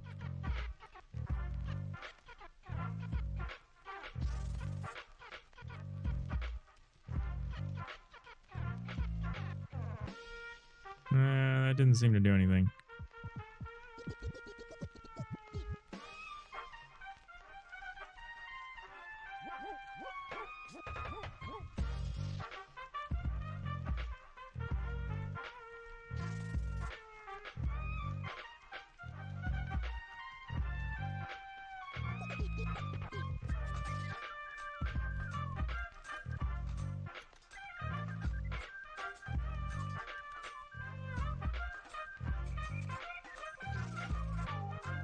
All right, quick sanity check here.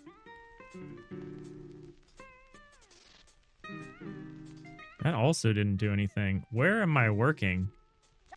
I'm working in the entirely wrong section of code. Cool. Great job, Dave. I was like, this is weird that this isn't working at all. So far in the wrong place. Excellent. Excellent. This is where I want to be. This wants to be a knot.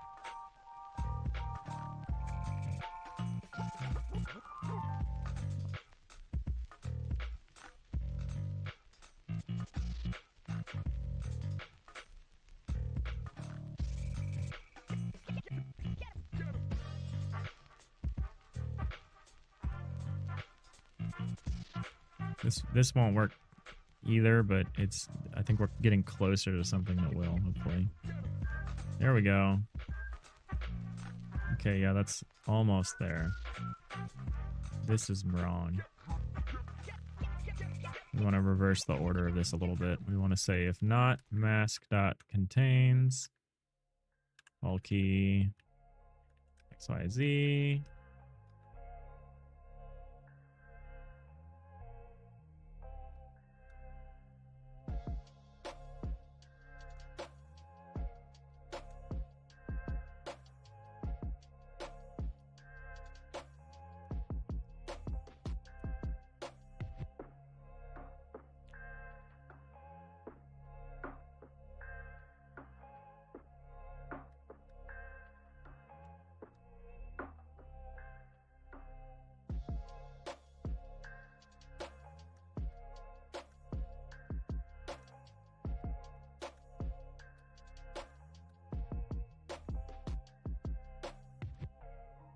Okay, I think we can actually use this now. I think.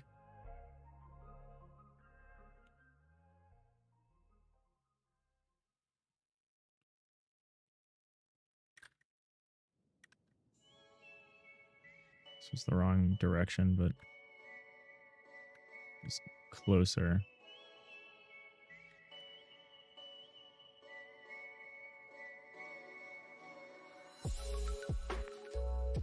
All right, let's see if I can at least grapple with what's going on here. Okay, yeah, I think this is heading in the right direction.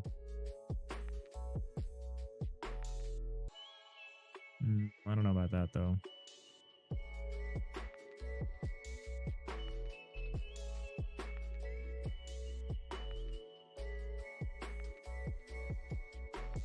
So there's no overlap along the XY like horizontally for these tiles. So I think I actually don't care about this. I think we can save this instead. So if we are contained and there's nothing there,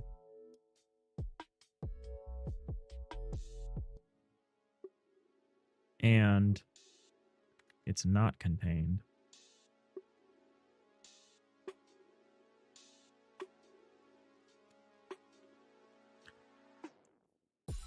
so if we're not contained, we don't care about anything else. In fact, there shouldn't be any consideration.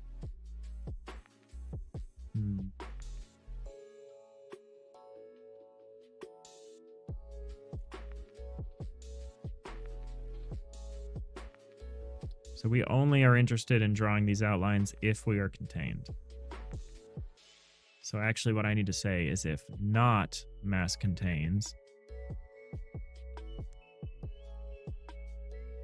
if there isn't a mask here, if we're not contained, we're not going to do anything. We're just going to skip this whole thing. So we can say and. So we can say if we're not contained, we can just skip this whole thing. Huh? Is that it? Actually, no, here's where the part where we say, is the mask the same? We say, is mask contains the same as mask.contains all key dot xyz minus vector 3i dot y. This is the check. This is the check, I think.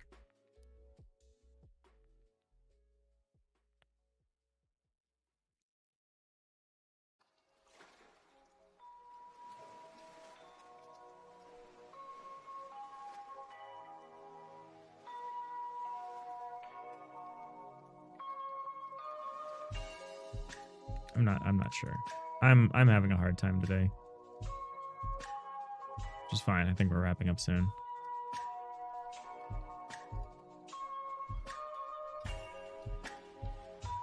It's almost right, but it's not quite right. Oh, we're not actually setting the positive neighbor, are we? So maybe this is right. What if there's something like another tile out here? We do something like this. Yeah, that's where we start to run into a problem. All right, this is gonna be more complicated than I gave it credit for. I'm gonna undo this part. We'll start fresh on this one tomorrow. Oh well, we addressed one. We addressed one faces auto tiling characteristic, which is more than 0. So we did something today. We got the Z face working. But the floor plate Z face working, if nothing else. So this is right. Man, I thought I didn't change any of this. I thought I reverted all the changes. Whatever.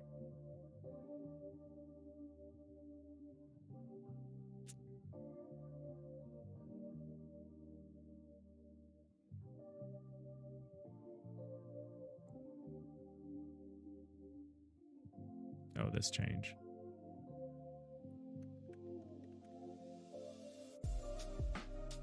All right, I'm going to wrap it up. Pre-rolls are about to kick in. I don't want to run an ad because I just want to end the stream.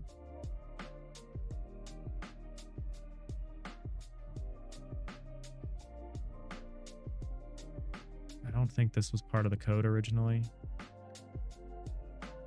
Some days are rough. Thanks for the stream. Yeah, I do need some more rest.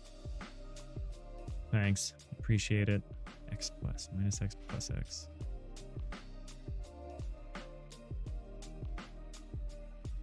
Thanks for hanging out.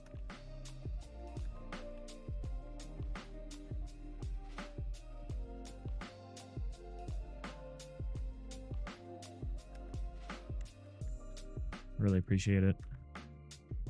Hope everyone has a great rest of their day. We'll be back tomorrow. Hopefully I'll be in a better spot. We'll get a little bit more work done. But yeah, thank you all so much for watching. I hope you all have a great rest of your day. And I'll see you all next time. Bye.